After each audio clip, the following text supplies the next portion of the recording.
Day 193. Psalm 4-6. For the choirmaster. With stringed instruments. A Psalm of David. Answer me when I call, O God of my righteousness. You have relieved my distress, show me grace and hear my prayer. How long, O men, will my honor be maligned? How long will you love vanity and seek after lies? Selah know that the Lord has set apart the godly for himself, the Lord hears when I call to him. Be angry, yet do not sin, on your bed, search your heart and be still. Selah offer the sacrifices of the righteous and trust in the Lord. Many ask, who can show us the good? Shine the light of your face upon us, O Lord. You have filled my heart with more joy than when grain and new wine abound. I will lie down and sleep in peace, for you alone, O Lord, make me dwell in safety.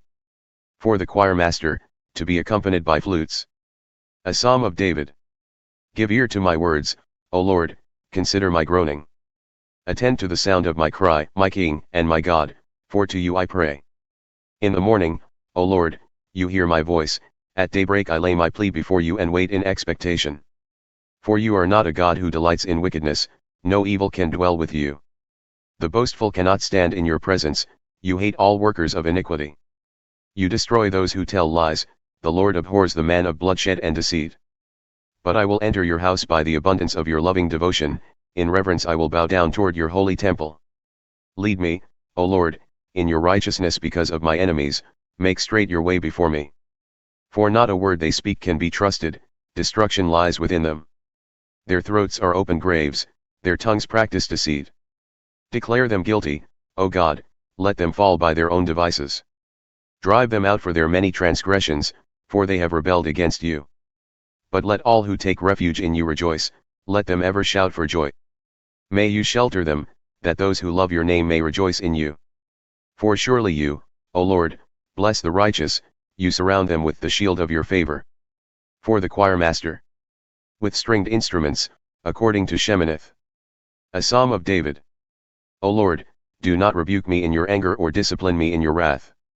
Be merciful to me, O Lord, for I am frail, heal me, O Lord, for my bones are in agony.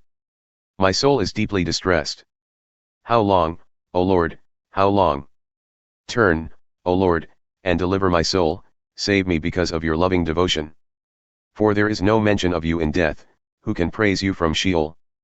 I am weary from groaning, all night I flood my bed with weeping and drench my couch with tears.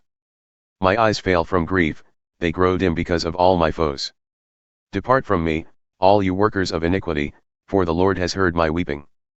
The Lord has heard my cry for mercy, the Lord accepts my prayer. All my enemies will be ashamed and dismayed, they will turn back in sudden disgrace. Acts 17 verses 16-34. While Paul was waiting for them in Athens, he was deeply disturbed in his spirit to see that the city was full of idols. So he reasoned in the synagogue with the Jews and God-fearing Gentiles, and in the marketplace with those he met each day.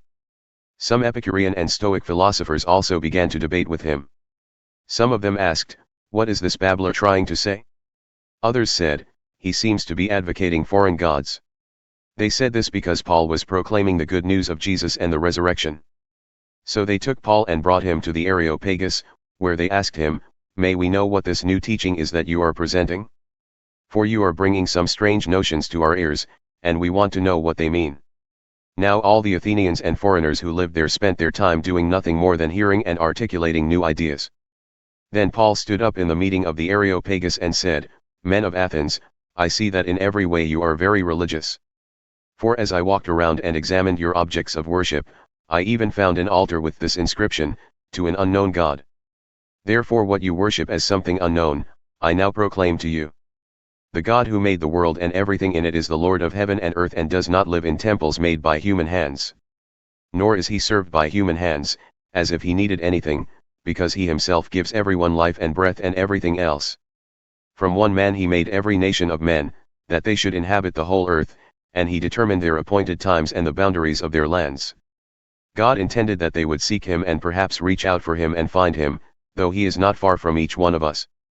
For in him we live and move and have our being. As some of your own poets have said, we are his offspring. Therefore, being offspring of God, we should not think that the divine being is like gold or silver or stone, an image formed by man's skill and imagination. Although God overlooked the ignorance of earlier times, he now commands all people everywhere to repent. For he has set a day when he will judge the world with justice by the man he has appointed.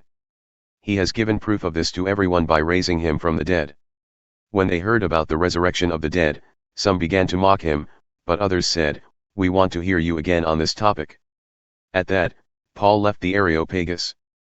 But some joined him and believed, including Dionysius the Areopagite, a woman named Damaris, and others who were with them.